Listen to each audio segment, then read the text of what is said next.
8420 नीचे दे रही हूँ। इस ड्रेस को पहनकर फर्स्ट वीडियो में मैंने कहा है कि कैसे फ्री कंसल्टेंसी मिल सकता है आप लोगों को और आप कैसे मुझसे कांटेक्ट कर सकते हो। तो आज का वीडियो ये है, सब्जेक्ट ये है कि बकरी ग्रह का एग्जैक्ट मतलब क्या है।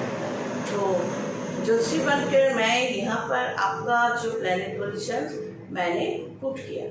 तो यहाँ पर अगर आपका लग्न जो है ये मेष अगर है और सोचो आपके जन्म के समय पर आपके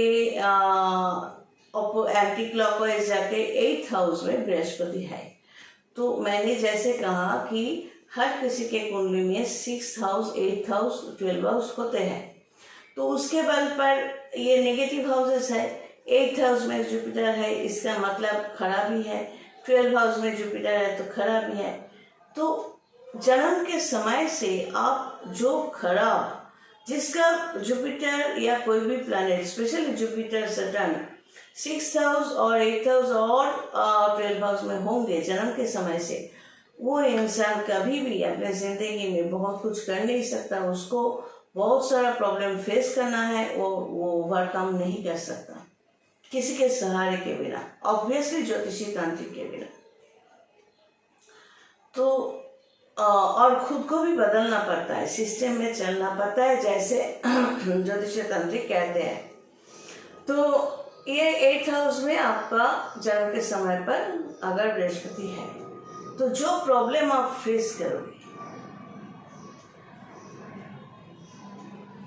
अब जन्म के समय से लेकर 20 साल बीत गए, 21 साल में वो बृहस्पति फिर घूमकर अगर इसी जगह में आते हैं तो आप देखना वही 21 साल पहले की जो प्रॉब्लम्स है वो घूम फिर कर आपके यहाँ आ रही है।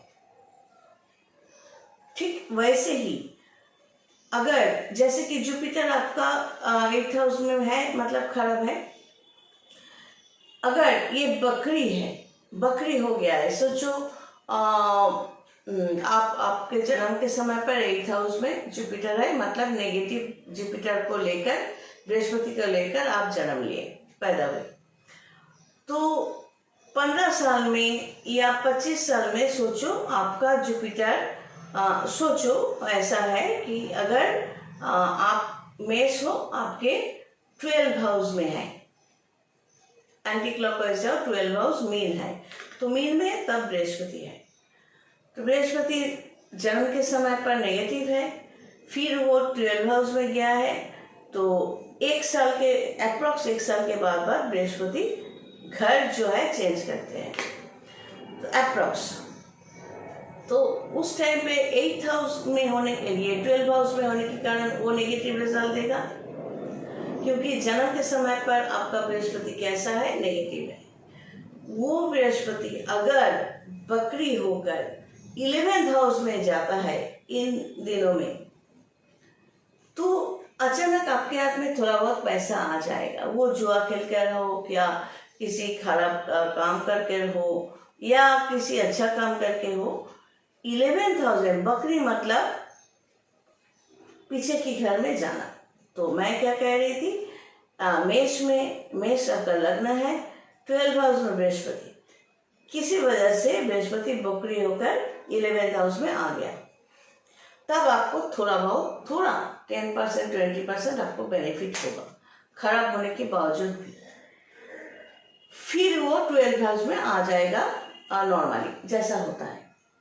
फिर वो पैसा वगैरह तो चला ही जाएगा, खर्च हो जाएगा जैसे भी हो। तो फिर से आपका जो प्रॉब्लम वो शुरू हो जाएगा।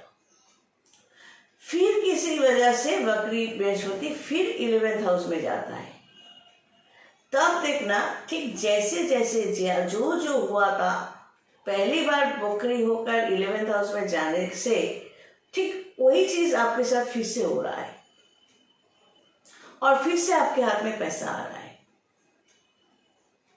लेकिन ये बृहस्पति अगर फिर से मीन में, तो आना ही पड़ेगा उसको, तो आगे बढ़ना ही है एंटी क्लॉकवाइज।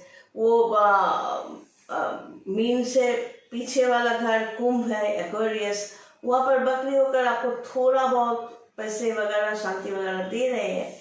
तो वो बकरी से जब फिर डायरेक्ट होकर मीन में आ जाएगा, फिर वो किस्सा खत्म। तो बकरी का मतलब होता है अभी जिस घर में प्लैनेट है उसके पीछे के घर में जो रिजल्ट उसने दिया था वही रिजल्ट वो देना शुरू करेगा। तो मीन में रहकर बृहस्पति बकरी है, आपके मेष लग्न के हिसाब से मीन आपका 12 हाउस, मीन में बकरी बृहस्पति अगर हम लोग लिखते हैं, ज्योतिषी लिखते हैं, मतलब वो बृहस्पति कुंभ में हो या ना हो, वो कुंभ मतलब 11th हाउस का रिजल्ट ही देगा। ये है बकरी का मतलब। चलो आज